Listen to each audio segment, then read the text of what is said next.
ទេពអាសនារិទ្ធអនុរដ្ឋលេខាធិការអ្នកនាំពាក្យក្រសួងព័ត៌មានតំណាងឯកឧត្តមនេតភក្ត្រារដ្ឋមន្ត្រីក្រសួងព័ត៌មានបានអំពាវនាវដល់ស្រទាប់យុវវ័យកម្ពុជា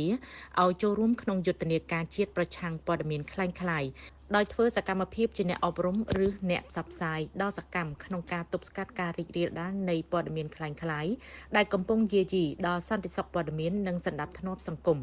ការអំពាវនាវនេះបានធ្វើឡើងនៅវិទ្យាល័យទួទំពូងនាព្រឹកថ្ងៃទី15ខែមិថុនាឆ្នាំ2026ក្នុងយុទ្ធនាការប្រឆាំងព័ត៌មានคล้ายៗជំហានទី2រៀបចំឡើងដោយមន្ទីរព័ត៌មានរាជធានីភ្នំពេញដែលមានការចូលរួមពីសំណាក់លោកស្រីពេជ្រស៊ីធឿនប្រធានមន្ទីរព័ត៌មានរាជធានីភ្នំពេញលោកហែមស៊ីណារ៉េតប្រធានមន្ទីរអប់រំយុវជននិងកីឡារាជធានីភ្នំពេញលោកជាវុធីអភិបាលរងតំណាងអភិបាលខណ្ឌចំការមននិងលោកនាយកលោកគ្រូអ្នកគ្រូសិស្សសាលាចំនួនជាង2000នាក់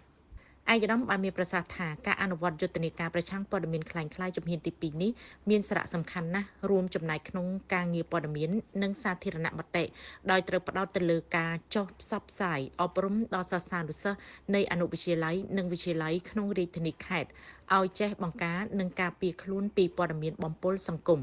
មន្ទីរព័ត៌មានរាជធានីខេត្តទាំងអស់ត្រូវបំផុសអភិក្រមសុវត្ថិភាពព័ត៌មានដល់យុវវ័យនិងលើកទឹកចិត្តឲ្យពួកគេចូលរួមក្នុងការបង្ការនិងលុបបំបាត់ព័ត៌មានคล้ายៗតាមរយៈការទទួលចំណេះដឹងអក្ខរកម្មព័ត៌មាន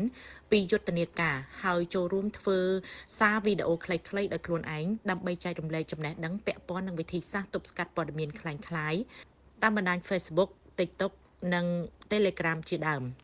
ឯកឧត្តមអនុរដ្ឋលេខាធិការបានបន្ថែមថាយុវវ័យជាកម្លាំងចលករក្នុងការបង្កើនស្មារតីទទួលខុសត្រូវក្នុងការប្រើប្រាស់និងចែករំលែកព័ត៌មានក្នុងសង្គមដើម្បីរួមចំណែកបរិយាកាស Digital សុវត្ថិភាពនិងគ្មានការបំពុលដោយព័ត៌មានមិនពិត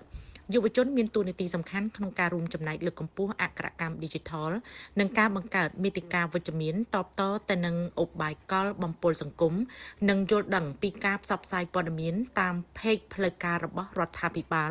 ដូចជាเพจក្រសួងព័ត៌មានเพจទូរទស្សន៍ជាតិเพจ AKP ព្រមទាំងเพจផ្លូវការរបស់ក្រសួងផ្សេងៗទៀតឯកឧត្តមទេពអាសនារិទ្ធបានបញ្ជាក់ថាបច្ចុប្បន្ននេះយុវជនត្រូវយល់ដឹងអំពីការបោកប្រាស់តាមប្រព័ន្ធបច្ចេកវិទ្យា AI ដូច្នេះព័ត៌មានរបស់យុវវ័យចូលរួមធ្វើជាអ្នកអប់រំឬអ្នកផ្សព្វផ្សាយនិងរួមចំណែកយ៉ាងសំខាន់ក្នុងការចែករំលែកព័ត៌មានពិតនិងចំណេះដឹងផ្នែកអក្ខរកម្មព័ត៌មានដើម្បីជាប្រយោជន៍ដល់សាលារៀនក្រុមគ្រួសារ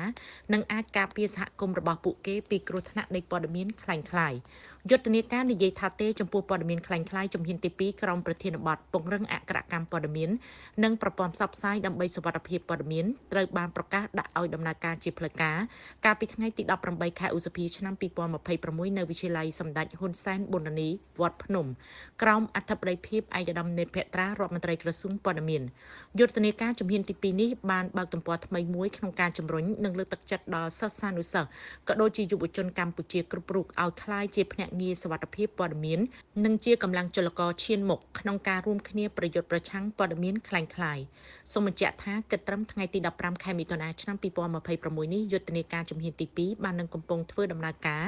ទៅតាមបណ្ដាវិទ្យាល័យអនុវិទ្យាល័យក្នុងរាជធានីភ្នំពេញខេត្តព្រះវិហារខេត្តតាកែវនិងបន្តទៅខេត្តផ្សេងៗទៀតជាបន្តបន្ទាប់នៅទូទាំងព្រះរាជាណាចក្រកម្ពុជាខ្ញុំជាយុវជនសូមនិយាយថាទេចំពោះព័ត៌មានคล้ายៗ